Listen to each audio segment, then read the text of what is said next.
धन्य है देवदूत, धन्य। आप पर तो विद्युत का भी कोई प्रभाव नहीं पड़ा। हम ना ही कोई देवता है, ना ही देवदूत।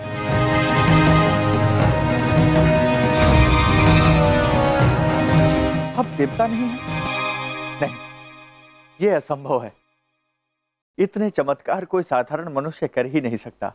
कुछ समय पूर्व भी आप दोनों पर आकाशीय विद्युत का कोई प्रभाव नहीं पड़ा।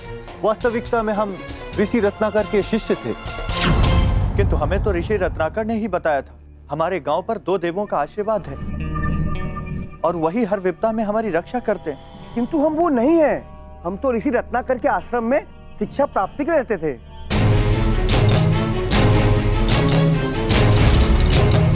ऋषिवर से शिक्षा प्राप्त करने के बाद हमें अपनी शिक्षा पे अत्यधिक अधर्म हो गया था।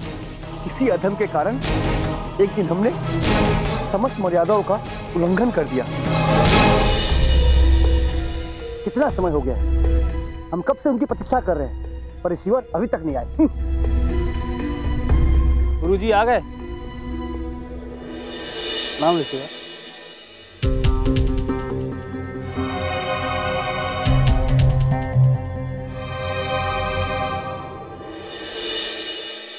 ऋषिवर आए हैं और तुम बैठे हो, उन्हें प्रणाम तो करो। प्रणाम उन्हें किया जाता है जिन्हें हमसे अधिक ज्ञान हो। ऋषिवर को हमसे अधिक ज्ञान नहीं है, इसके विपरीत ऋषिवर को हमें प्रणाम करना चाहिए। क्यों ऋषिवर, आप करेंगे ना प्रणाम हमें, और हम आपको परम ज्ञानी होने का आशीर्वाद देंगे। अपने ज्ञान का इतना घमंड कि तुम अपनी मर्यादा भूल गए। तुम्हें प्रायश्चित करना होगा। मैं तुम्हें श्राप देता हूं कि आज से ही तुम महामूर्ख बन जाओगे और आज तक मैंने जो ज्ञान दिया है वो सब नष्ट हो जाएगा।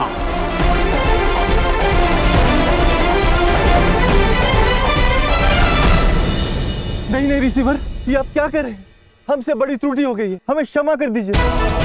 कृपा करके आप ये श्राप पुनः ले लीजिए। हमें मूर्ख नहीं बनना ऋषिवर। हम बिना ज्ञान के किधर जाएंगे? ज्ञान के बिना व्यक्ति का हर और तिरस्कार और अपमान होता है। हमें क्षमा कर दीजिए, क्षमा कर दीजिए। मैं चाहकर भी इस श्राप को समाप्त नहीं कर सकता, किंतु मैं तुम्हें एक और आशीष दे सकता हूं कि जिस दिन किसी गांव के सारे लोग सामूहिक रूप से पूजा करके शंखनाद करेंगे, उसी क्षण तुम श्राप मुक्त हो जाओगे।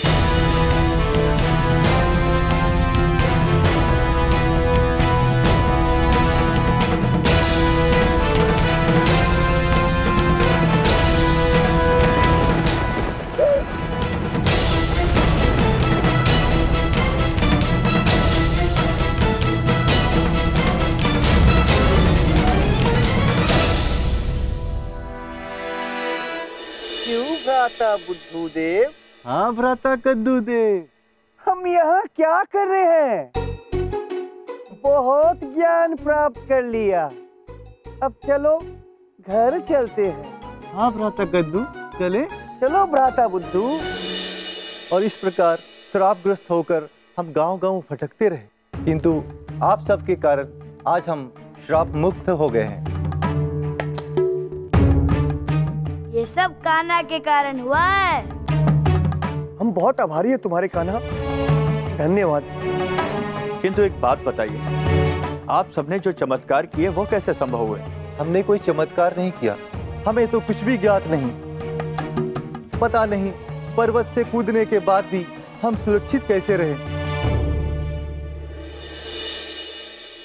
पिछले दिनों हमने जो भी किया इस साहूकार के कहने अनुसार किया।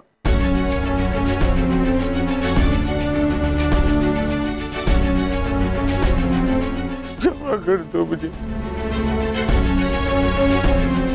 नंद जी, ये लीजिए आपकी पकड़ी, मैं इसके योग्य नहीं हूँ, ले लीजिए।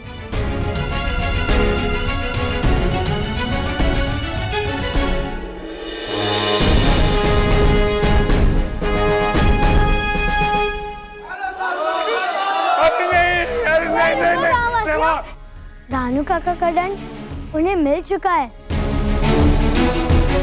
किंतु इस घटना में जितना दोष दानू काका का है उतना ही दोष आप सभी का भी है।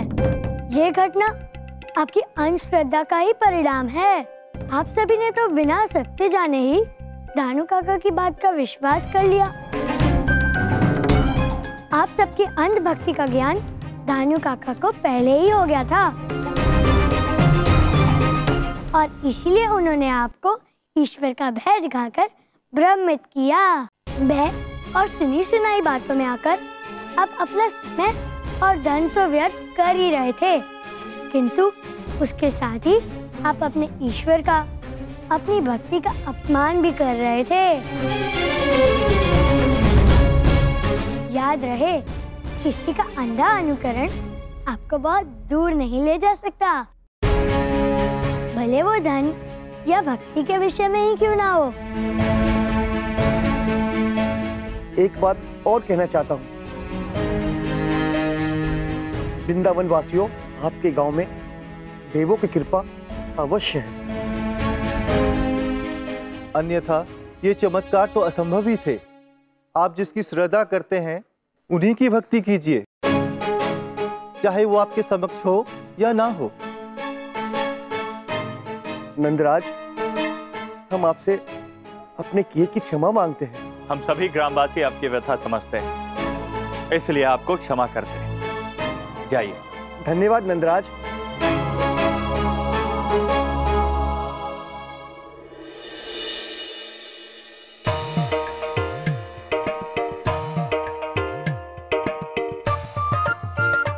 कितनी भीषण गर्मी पड़ रही है इस वर्ष, उस पर से ये मटकी का भार, एक पल सांस लेने को भी नहीं हो रहा।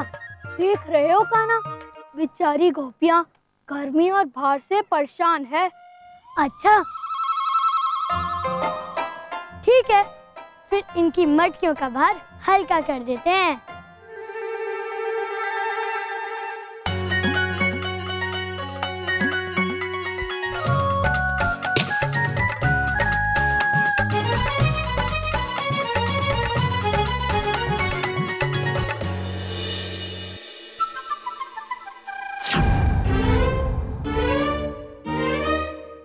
बड़े दुष्ट हो तुम कान्हा, ये सब क्या किया? मेरा सारा परिश्रम मिट्टी में मिला दिया। अच्छा, अब सहायता करो। तब भी दुष्ट, तुम गर्मी से परेशान थी और बाहर से भी, तो मैंने ये गुलेल चलाई तो मटकी फूट गई। उसके कारण तुम्हारा भार भी कम हो गया और गर्मी भी। जीवन की सबसे बड़ी पीड़ा तो तुम हो। एक ये सूर्य नए संतोष की सांस लेने देता है, दूसरे तुम किसी काम के नहीं हो। सूरज तन जलाता है और तुम मन। अब मेरा क्रोध तुम सूर्य पर क्यों निकाल रही हो? क्यों ना निकालूं? अरे आवश्यकता क्या है इतना जलने की? मनुष्य बेचारा कुछ करने योग्य नहीं बचता। किंतु वो जलकर प्रकाश भी तो देता है ना राधा। प्रकाश तो हम दीपों से भी कर लेते हैं। भगवान करे कल से सूर्य निकले ही नहीं।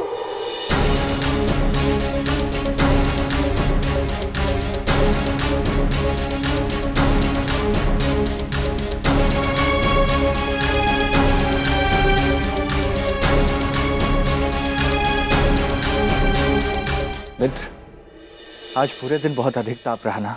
सही कहा मित्र, आज दिन भर अत्यधिक ताप था। आज आपकी बिटिया राधा ने भी वन में बड़ी समझदारी की बात की थी। किंतु मित्र, ऐसा क्या कहा राधा ने? मित्र, यही कि सूरज ना होता तो कितना अच्छा होता। ये कैसी बातें कर रहे हो तुम? यदि सूर्य नहीं होगा तो दिन कैसे होगा, प्रकाश कैसे होगा? अरे प्रकाश तो हम लोग दीपकों से भी कर लेंगे। वैसे भी हमारा जीवन दूध और मक्खनों से चलता है। हमें गायों की जरूरत है, ना कि सूर्य की।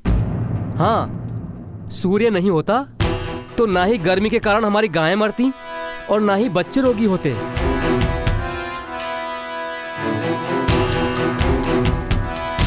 भगवान करे सूर्य निकले ही नहीं, पर यह सब सोचकर भी क्या लाभ? सूरज तो निकलेगा ही ना।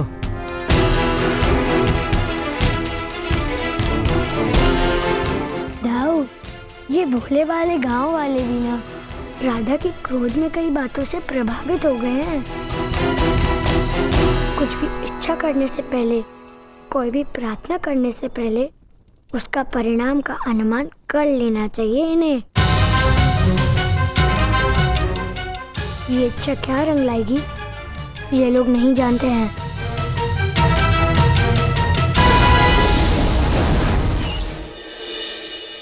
प्रणाम देव ऋषि। प्रणाम सूर्यदेव। कहिए, कैसे आगमन हुआ? हमारे आगमन का कारण आपकी चिंता है। आप इतनी गंभीर मुद्रा में क्यों? आपसे क्या छुपा है देव ऋषि? मैं स्वयं जलता हूं ताकि दुनिया को प्रकाश दे सकूं, वनस्पति उगे और सारे प्राणियों को भोजन मिले। परंतु वृंदावन वासियों को लगने लगा है कि मेरी उपस्थिति उनके जीवन में कष्ट ला रही है। वे तो ये प्रार्थना कर रहे हैं कि मेरा उदय ही ना हो। नारायण नारायण। सूर्यदेव, आप भी भोले भाले मनुष्य की बातों का बुरा मान रहे हैं, उनसे रुष्ट हो रहे हैं। मुझे बुरा उनकी बातों का नहीं लगा। मुझे बुरा इस बात का लगा कि स्वयं नारायण अपने लीला रूप में वहां उपस्थित थे, परंतु फिर भी उन्होंने मेरा पक्ष क्यों नहीं लिया? नारायण नारायण। अब वे तो लीला पुरुषोत्तम है, उनकी लीला वे स्वयं जाने। किंतु हाँ सूर्यदेव, आप अधिक विलंब न करें, शीघ्र हमारे साथ प्रस्थान कीजिए। देवराज इंद्र हमारी प्रतीक्षा कर रहे हैं। देव सभा प्रारंभ होने वाली है। नारायण नारायण। समारोह आरंभ हो। ठहरिए देवराज इंद्र, हमें सूर्यदेव की प्रतीक्षा करनी चाहिए। प्रतीक्षा उनकी की जाती है जिनकी आवश्यकता होती है।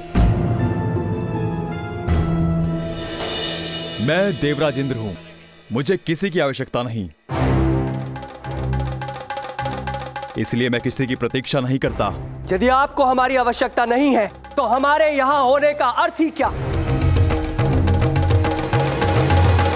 मैं यहां से जा रहा हूं, परंतु हमारे इस अपमान का परिणाम तीनों लोगों को भुगतना पड़ेगा।